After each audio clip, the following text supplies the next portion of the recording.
Je vais déjà vous remercier de l'invitation. Ça fait très plaisir de voir une salle pleine comme celle-là, de personnes motivées, de familles motivées. J'aimerais dire que je suis là en raison ou par la grâce d'un jeune homme qui s'appelle Jocelyn, dont j'ai connu les parents, qui a malheureusement aujourd'hui disparu. Mais je pense que c'est aussi en son nom, et c'est aussi en nom des familles, des personnes qui sont touchées, des personnes qui ont de la difficulté à vivre les troubles psychiques. Et ce que j'ai entendu aujourd'hui déjà dans ce début de matinée, c'est cette envie aussi de participer, de faire changer les choses. Et finalement, c'est vraiment dans cet esprit-là que les parents de Jocelyn finalement m'avaient invité à parler. Et j'aimerais aussi continuer dans cette direction-là avec vous aujourd'hui. Alors, vous avez vu que mon titre est un petit peu barbare, c'est-à-dire... Ah, vous le voyez. Ouais. Alors maintenant, vous avez vu que mon titre est un petit peu barbare, c'est-à-dire se rétablir dans la communauté dès l'hospitalisation. La communauté et l'hospitalisation, c'est pas tout à fait pareil, donc je suppose que ça vous interroge un petit peu sur ce que je veux dire par là. Alors, j'ai 2 messages clés à transmettre. Je vais en ajouter un 3e.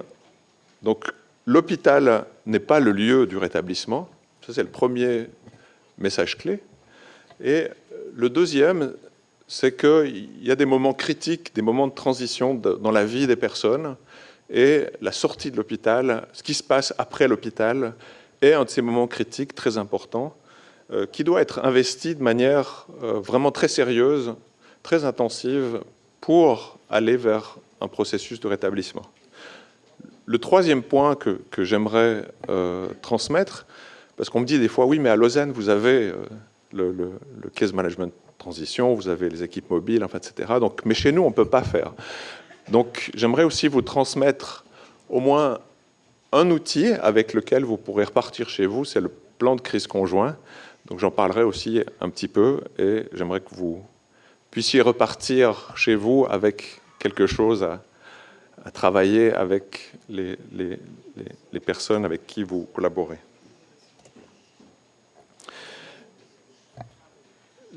Le premier point, c'est la question de l'hospitalisation psychiatrique brève. Alors ça, c'est un peu le plan de ma présentation. Ensuite, je vais parler du case management transition, et puis ensuite, il y aura une petite discussion et conclusion. Je commence par une brève vignette clinique. Vous n'avez pas besoin de tout lire. Les diapos seront mises à disposition. C'est l'histoire de Marie qui fait une première épisode psychotique, qui est hospitalisée, qui, comme la plupart des personnes ne se sent pas vraiment malade, est opposée à l'hospitalisation.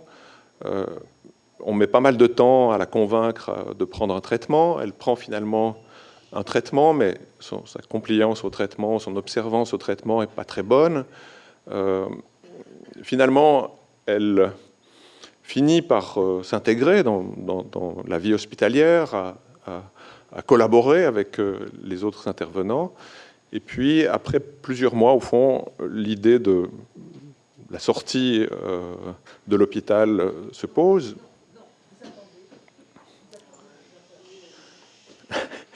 La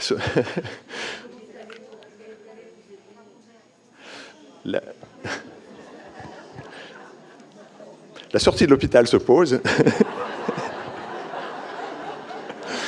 Et l'entrée dans la rangée se pose aussi. Bienvenue. Donc, la sortie de l'hôpital se pose. Marie est quand même assez inquiète de retourner à domicile.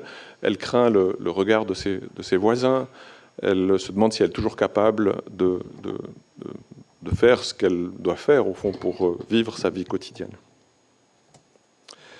Et ça, c'est un peu les principes. Alors, je pense que peut-être certains d'entre vous ont vécu des situations comme celle de Marie. C'est un peu, moi, ce que j'ai vécu il y a une vingtaine d'années. C'est les longues hospitalisations, des hospitalisations qui durent, où on pense qu'au fond, l'hospitalisation remplace le traitement ambulatoire. La durée est finalement nécessaire. C'est nécessaire que les personnes régressent un petit peu à l'hôpital pour pouvoir être accessibles au traitement. Le projet, on le fait au fur et à mesure, c'est selon l'évolution. La sortie est planifiée au moment où la personne s'améliore. On a un objectif assez ambitieux de changer les choses en profondeur durant l'hospitalisation.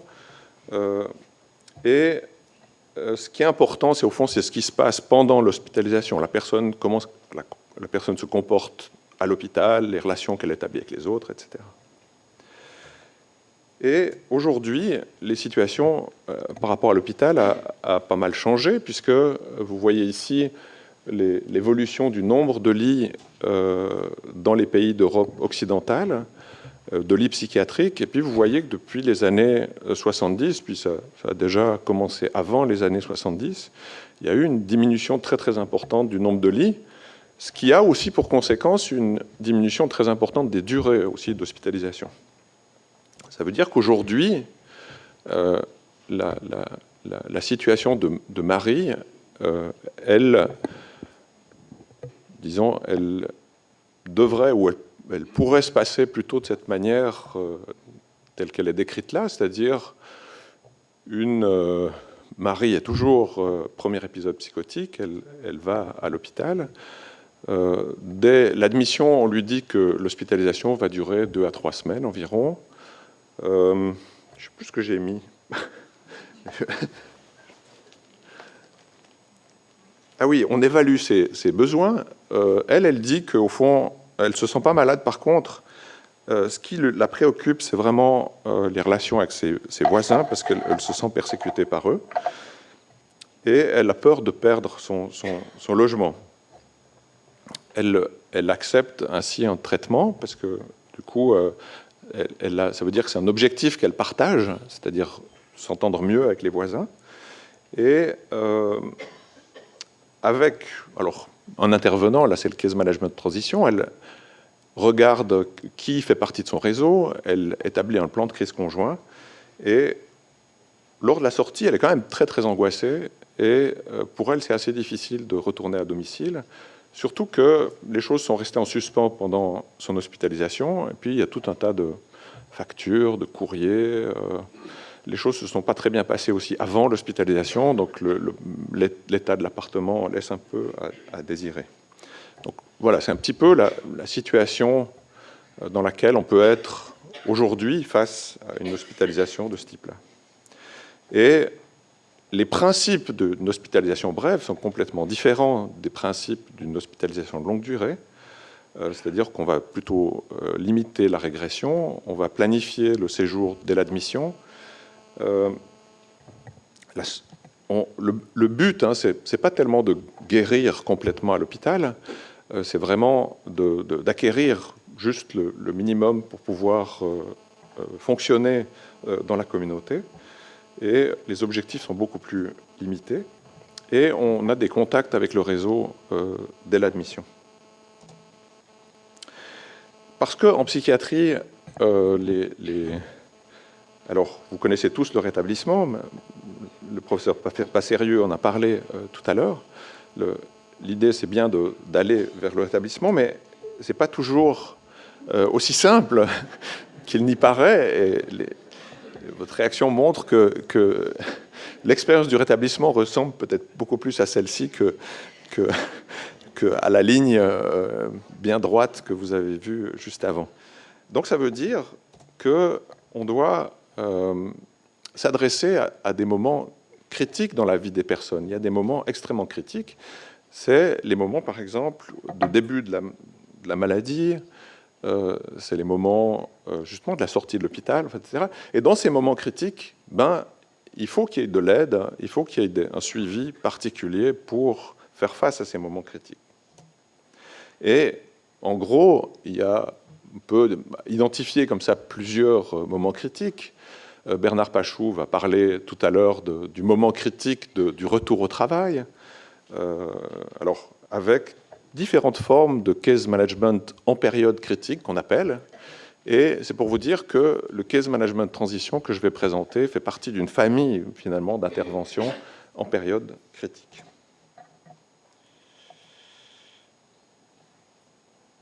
J'ai aussi mis ma petite montre. Parce que... Alors pourquoi l'hospitalisation n'est pas un lieu de rétablissement? Là, je vous montre un peu l'évolution de quelqu'un qui a un trouble psychiatrique comme une psychose. Tout en haut, vous avez la ligne orange qui est le trouble, le trouble tel qu'il est identifié, donc sur le plan médical. Ensuite, ce trouble, il a un impact sur les fonctions, c'est-à-dire le trouble a un impact fonctionnel, cognitif, sur la façon de voir le monde.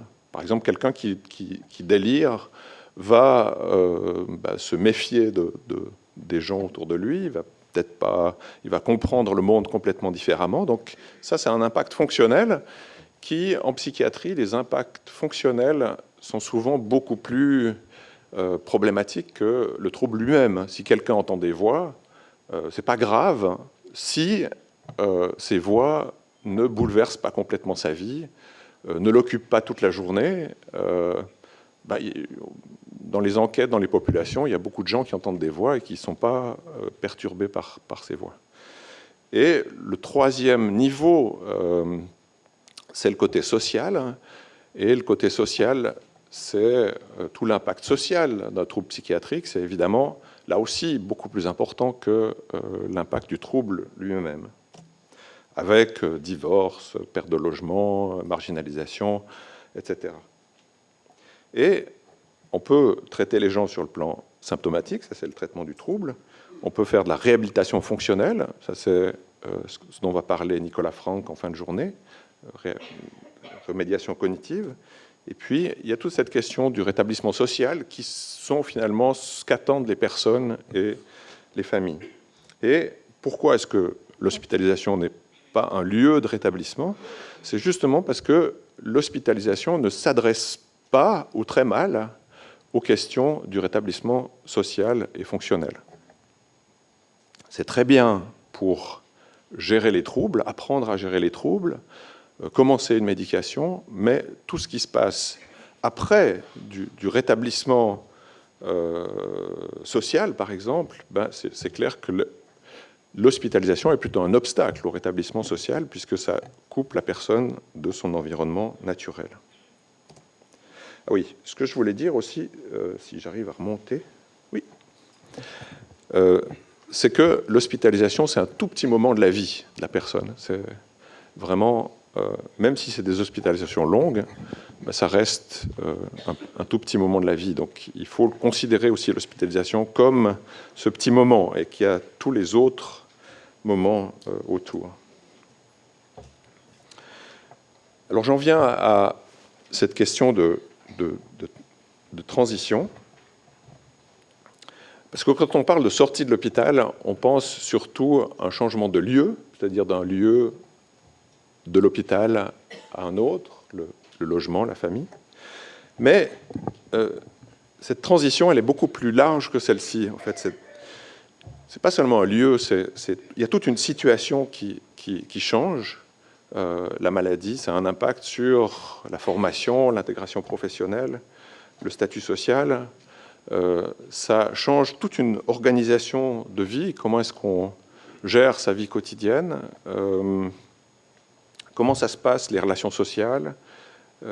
Comment est-ce qu'on organise un réseau de soins et des activités? Ça change l'identité. Ça veut dire qu'on doit intégrer le fait qu'on a une maladie, et ça doit faire partie de notre identité sans nous détruire. Et puis, il y a l'aspect de santé dont j'ai déjà parlé. Et les semaines qui suivent l'hospitalisation sont particulièrement critiques aussi parce que c'est des semaines durant lesquelles le risque de rechute, le risque de rupture, le risque de suicide est beaucoup plus important qu'à d'autres moments. Et notamment, il y a une étude très fameuse de Keane en 2005 qui montre que le risque de suicide est multiplié de manière très importante dans la semaine qui suit l'hospitalisation. Donc le case management de transition, l'idée c'est d'accompagner avec une intervention à domicile la transition, le mois ou les 2 mois qui suivent l'hospitalisation psychiatrique. L'idée, c'est, dès l'admission, c'est d'ouvrir l'hospitalisation vers la communauté, de s'intéresser non seulement aux questions de rétablissement des troubles, mais aussi de rétablissement social et fonctionnel, et puis de construire... Alors, dans le case management de transition, c'est quelque chose de bref, comme vous avez vu, c'est construire les bases de ce qui va suivre aussi, d'un suivi de plus longue durée dans la communauté. Alors, en quelques mots, comment ça se passe? On a le parcours de vie de la personne, l'hospitalisation. Alors, à Lausanne, le case management de transition s'occupe essentiellement des personnes qui retournent à domicile sans suivi institutionnel, c'est-à-dire qu'on se rend compte que parmi les personnes qui sont hospitalisées, il y a beaucoup de gens qui ne vont pas être suivis par le secteur, mais qui vont être suivis par un médecin privé, par d'autres partenaires. Donc, on les identifie, parce qu'on estime que le secteur, finalement, fait le suivi de transition pour les gens qui vont être suivis par eux.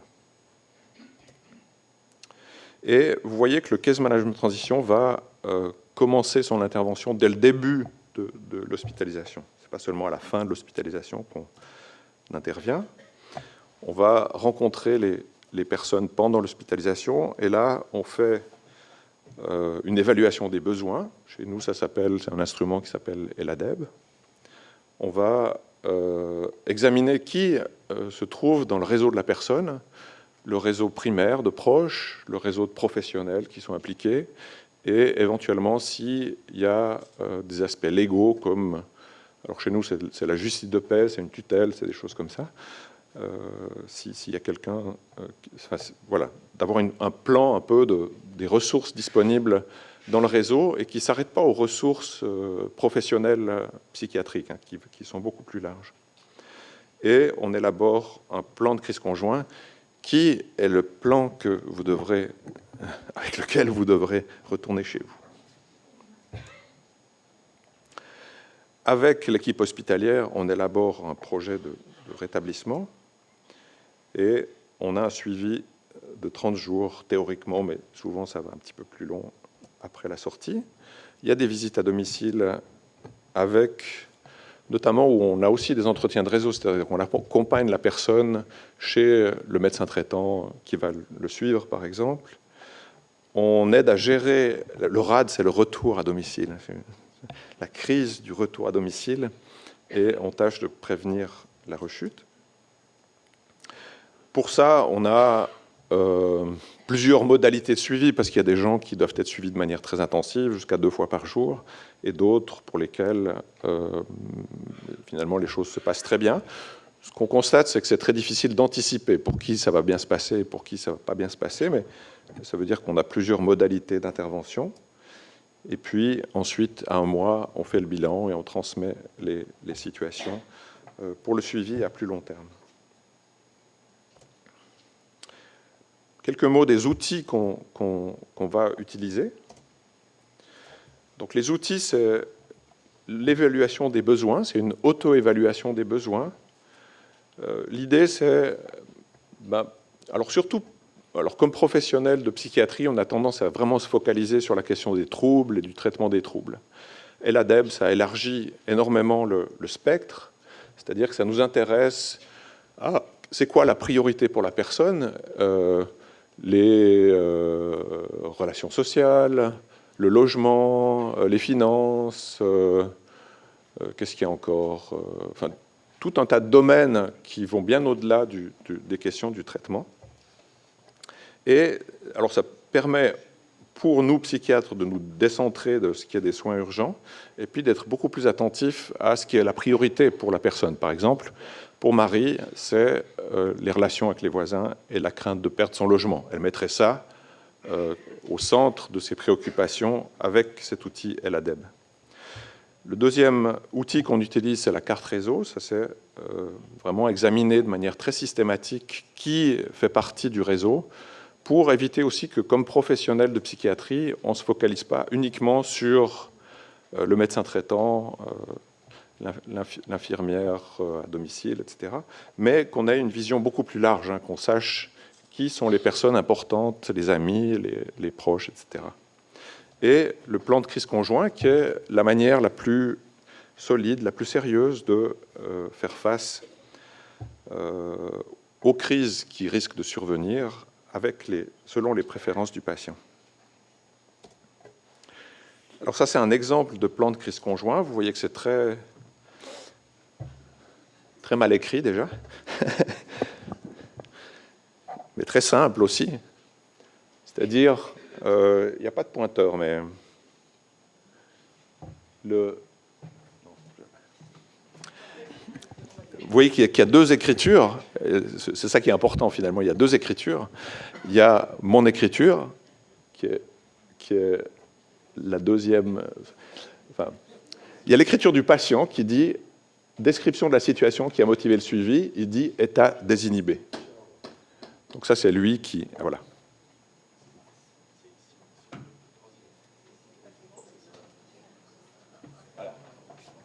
Merci beaucoup.